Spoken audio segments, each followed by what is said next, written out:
கடவுளே! அது ஏன் அவங்க எங்கள பசங்கள தான் பிரச்சனை குடுக்க தெரியுமா அவங்களுக்கு? எங்கள மட்டும் தான் பிரச்சனை தெரியுமா? நாங்க கஷ்டப்படுறோம். இங்கேருந்து இந்தியாவிலேருந்து தாய்நாட விட்டு நாங்க வெளிநாட்டிலேருந்து கஷ்டப்படுறோம்ல. எங்களுக்கு மட்டும் தான் கஷ்டத்த குடுப்பீங்களா?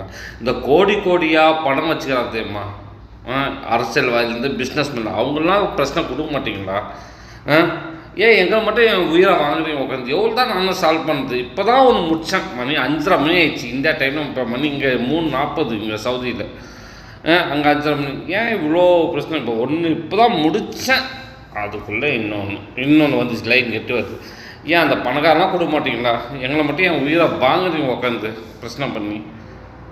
ஏன் முடியல? ஐயோ எவ்வளோ தான் சால்வ் பண்ண, ரொம்ப கஷ்டமாக இருக்குது எங்களுக்கு. சி வரனா வாழ்க்கடா இது. ஒன்று போனால் ஒன்று. கடவுளே கொஞ்சம் கருணை காட்டுங்க. எங்களை மாதிரி எவ்வளோ கஷ்டம். நாங்கள் ஏற்கனவே கஷ்டத்தில் இருக்கோம்.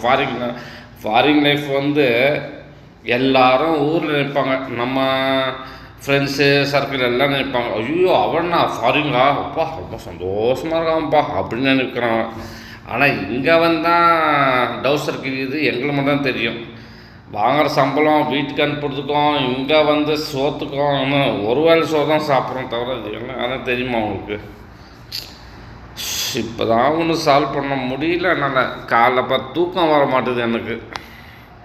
மணி 3:30 மணி ஆயிடுச்சு இங்கே. ஏன் அது எங்களை மட்டும் தான் கஷ்டம்? எங்களை மாதிரி எவ்வளோ பேர் மலேசியா, சிங்கப்பூர், கல்ஃபு எவ்வளோ ஊரில் பாவம் பசங்க, அவங்களுக்கு எல்லாருக்கும் இதே கஷ்டம். இந்த மாதிரி ஏன் கொடுக்குறீங்க கடவுளே? ப்ளீஸ் கடவுளே, கொஞ்சம் கஷ்டப்படுற பசங்களுக்கு கொஞ்சம் ஹெல்ப் பண்ண, கொஞ்சம் கருணை காட்டுங்க கடவுளே, ப்ளீஸ் கடவுளே. முடியல கடவுளே, முடியல கடவுளே. இப்போ இப்போ தான் முடிச்சதுக்கப்புறம் ஒரு 5 நிமிஷம் வரை ஆகலை. அதுக்குள்ளே இன்னொரு பிரச்சனை வந்துச்சுன்னா எங்கே தான் திருப்பி இப்போ என்ன பண்ண தெரியல. இப்போ தூக்கம் நைட் டியூட்டி தான், ஆனால் இருந்தாலும் தூக்கம் வர மாட்டேங்குது. நான் என்ன தான் சால்வ் பண்ணுறது? எப்பா சாமி போதும் கடவுளே, பாருங்கள் நாங்களாம் எவ்வளோ கஷ்டப்படுறோம். ஏன் எங்களை மட்டும் டார்கெட் பண்ணி அவங்களாம் கண்ணு தெரியல? லஞ்சம் கொடுத்துட்டாங்களா? கடவுளுக்கே லஞ்சமா?